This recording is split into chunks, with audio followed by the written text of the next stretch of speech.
Welcome back to Muslim Philosophers. Tonight, let everything slow down. Let the noise of the day fade until it feels far away. Imagine yourself moving gently along a quiet road, the world calm on both sides, the sky wide and endless above you. With every breath, your heart becomes lighter, your thoughts softer, and your mind more still as we travel back to a sacred time. This is the story of Prophet Ismail, peace be upon him.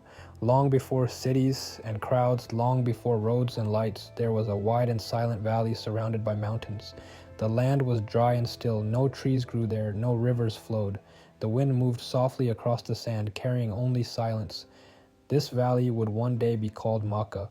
Prophet Ibrahim, peace be upon him, had prayed for many years for a child. His heart was full of longing, yet he trusted Allah completely. When Allah blessed him with a son through Hajar, may Allah be pleased with her, his heart overflowed with gratitude. Ismail, peace be upon him, was born into a life already shaped by faith and obedience. By Allah's command, Ibrahim, peace be upon him, was instructed to take Hajar, may Allah be pleased with her, and their infant son Ismail, peace be upon him, to the barren valley. The journey was long and quiet. When they reached the place, Ibrahim, peace be upon him, left them there with only a small amount of food and water. When Hajar, may Allah be pleased with her, realized he was leaving, she followed him and asked if this command came from Allah. When he said yes, her heart settled. She trusted Allah fully, even in the emptiness of the valley.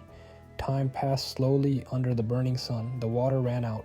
The infant Ismail, peace be upon him, cried from thirst. Hajar, may Allah be pleased with her, felt fear, yet her faith remained firm. She ran between two hills, Saffat and Marwa, searching for water. Her footsteps echoed in the silent valley as she ran again and again. Then by Allah's mercy, water burst forth from the ground near Ismail's feet. The sound of flowing water filled the air. Life returned to the valley. This was Zamzam, a blessing that would never dry. Hajar, may Allah be pleased with her, thanked Allah with tears of gratitude. The valley was no longer empty. Birds circled above. Travelers noticed the water and settled nearby. Slowly, a small community formed. Ismail, peace be upon him, grew up in this land. He learned patience from the desert. He learned strength from the sun and wind. He learned trust from his mother's faith. He spoke truthfully and kept his promises. His heart was gentle and his manners were noble. When Ibrahim, peace be upon him, would visit, father and son shared moments of quiet reflection. They walked together, they prayed together. Their bond was built on faith, not attachment alone. As Ismail, peace be upon him, grew older, strong enough to work alongside his father, a great test came.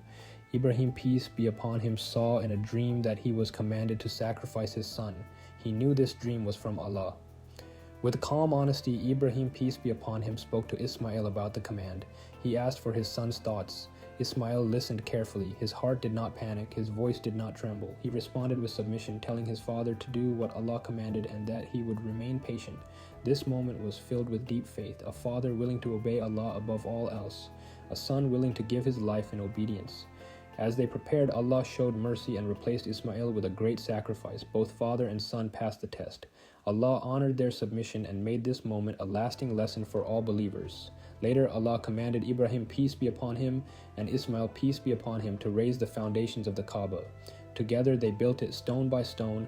As they worked, they prayed that Allah would accept their effort. Their hands worked, but their hearts were focused on Allah.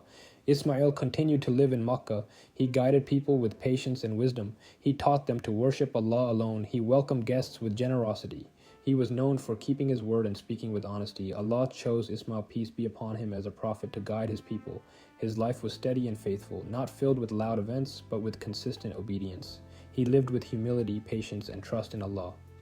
As you rest now, think gently about trust, about obedience even when the path is unclear, about patience during hardship and gratitude during ease. The story of Ismail teaches us that faith can be quiet and strong at the same time, that surrender to Allah brings peace, that those who trust Allah are never truly alone. Let your breathing slow. Let the stillness of the desert night surround your thoughts. Let the lessons of Ismail, peace, be gently in your heart. Thank you for watching Muslim Philosophers. If this story brought you peace or reflection, please consider subscribing to the channel for more calm and meaningful stories from the lives of the prophets, companions, scholars, and great figures of Islam.